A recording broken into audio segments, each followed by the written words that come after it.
High বন্ধুগণ, তোমরা সবাই কেমন আছো? আমি অনেক ভালো আছি।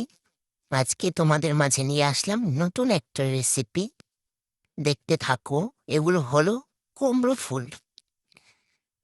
জানি সব জায়গায় তোমরা যারা গ্রামে থাকো এই কুমড়ো ফুল দেখতে পাবে।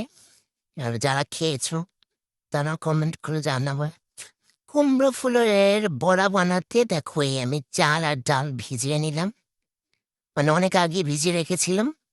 এখন ফুলগুলো পরিষ্কার করে মানে ওর মধ্যে পোকা টোকা আছে কিনা সেগুলো বেছে নিয়ে একটা ঝাঁপের মধ্যে আর কি রাখলাম। এই যে রেখে ধুয়ে নিয়ে আমি ওটাকে কুচকুচি করে কেটে নিয়েছি। দেন এখানে আমার মা ডালটা বেটে নিল। এখন এর মধ্যে এক্সট্রা ওই কয়েকটা কুমড়ো পাতা ছিল।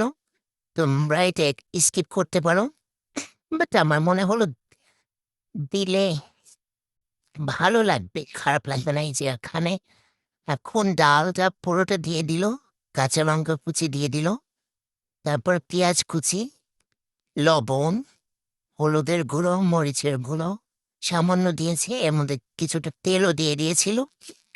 এখন কড়াইয়ে চুলোর উপর দিয়ে সেটাকে গরম করে, দেন তেল গরম করে তার মধ্যে এই যে বড়াগুলো এরকমভাবে ছেড়ে দিতে হবে। এই যে দেখো কত সুন্দর কালার। এগুলো কে কে খেয়েছো কমেন্ট করে জানিও। কত সুন্দর গাইস, দেখতে পাচ্ছ?